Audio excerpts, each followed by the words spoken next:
इमरान खान साहब की बहन ने एक इंटरव्यू दिया है, नौरीन खानम नियाज़ी साहिबा ने। वैसे इमरान खान की बहनें भी कमाल है, ये नहीं, शौकत खानम साहिबा ने अपने बच्चों की कमाल तरबियत की है।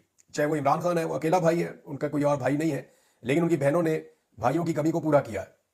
यानी अगर 10 भाई भी हों तो वो शायद इतनी तकलीफ बर्दाश्त ना कर सकें या इतनी मुश्किलात में इस तरह खड़े ना हो सकें जैसे इमरान खान साहब की बहनें खड़ी हुई हैं।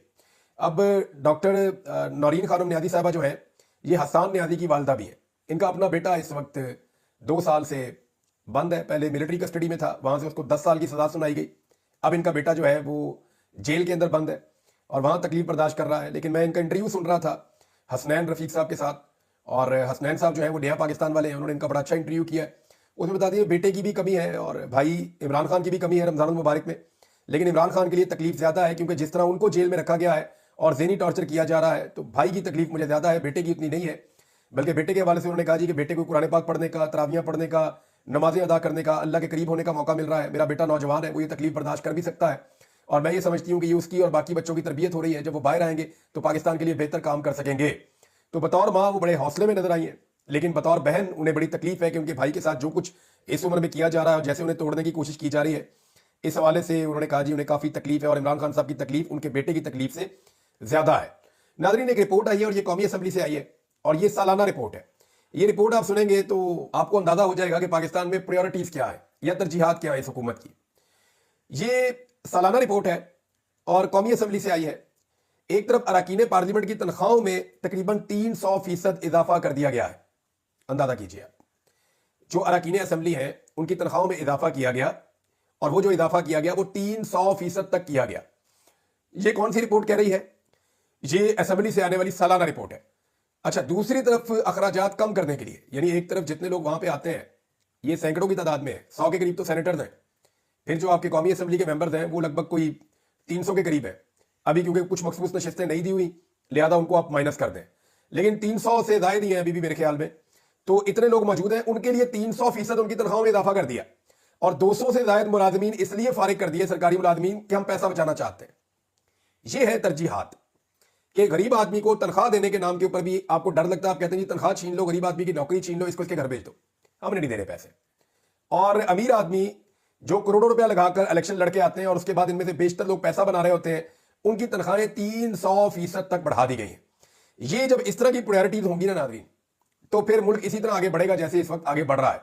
कल मैंने आपको एक और खबर दी थी कि वजीर खजाना है पाकिस्तान के, उनकी नॉन कस्टम पेड गाड़ी के ऊपर झंडा लगाने से एक 20वें ग्रेड की ऑफिसर ने इनकार किया तो उन्हें फारिग कर दिया गया। अब ये शहबाज राणा साहब ने खबर दी थी, मैं तो खबर सुन के हैरान रह गया कि जिस बंदे की ड्यूटी है कि टैक्स इकट्ठा करना है, वो टैक्स चोरी वाली गाड़ी कैसे चलाने के लिए आमादा हो सकता है?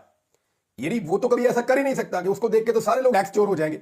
तो वजीर खजाना ने ये जो हरकत की या उनसे मनसूब ये हरकत रिपोर्ट हुई, ये इंतहाई बदकिस्मती है पाकिस्तान की। एक और खबर है और ये उससे भी ज्यादा दुख देने वाली खबर है।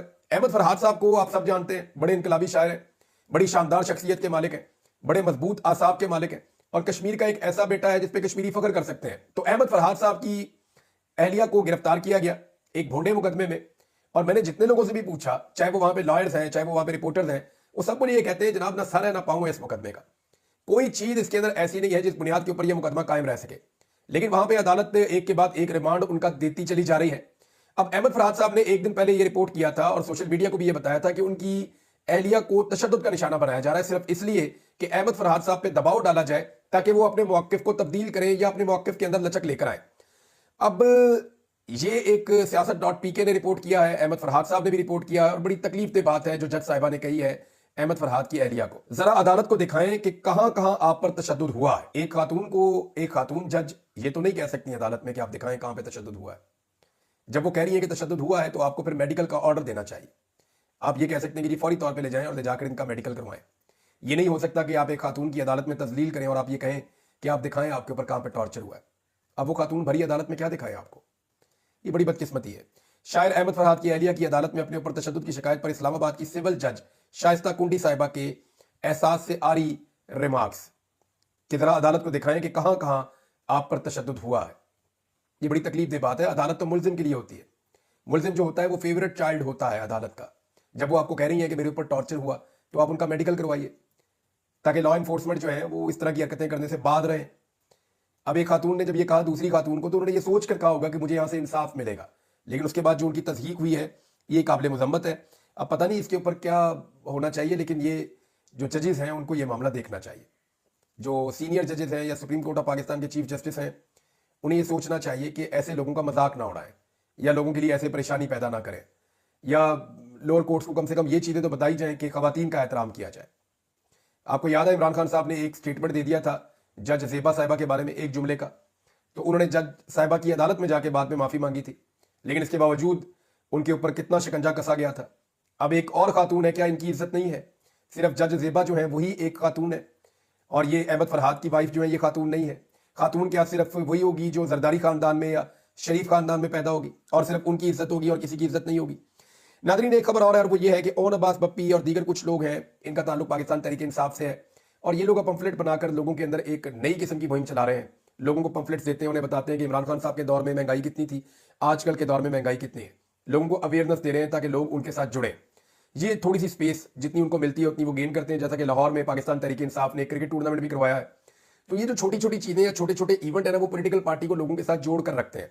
पाकिस्तान तहरीक इंसाफ की अभी एक नई हिकमत अमली है कि किसी ना किसी तरह लोगों को अंगेज रखा जाए, लोगों के साथ अपने आप को जोड़ कर रखा जाए। जितनी स्पेस मिलती है, थोड़ी मिलती है, ज्यादा मिलती है, उसको गेन किया जाए और उसका फायदा उठाया जाए, और जहां मौका मिले वहां पे लोगों के साथ बात की जाए। नाज़रीन, मैं बार बार ये बात कह रहा हूं, मैं फिर आपसे ये बात कह रहा हूं कि गंदम का एक बहरान खुदा न खास्ता हमारे दरवाजे पर खड़ा है, और उसकी वजह सिर्फ और सिर्फ मरीम नवाज साहिबा की वो घटिया पॉलिसी है जिसमें उन्होंने किसानों को बेयारो मददगार छोड़ दिया, और 11% कम काश्तकार जो है वो रिपोर्ट हुई है। अब आपको $1 अरब की गंदम इंपोर्ट करनी पड़ सकती है। ये पाकिस्तान के कौमी खजाने के ऊपर एक बड़ा बोझ होगा। अब तक के लिए इतने, अपना ख्याल रखिएगा, अपने चैनल का भी। अल्लाह हाफ़िज़।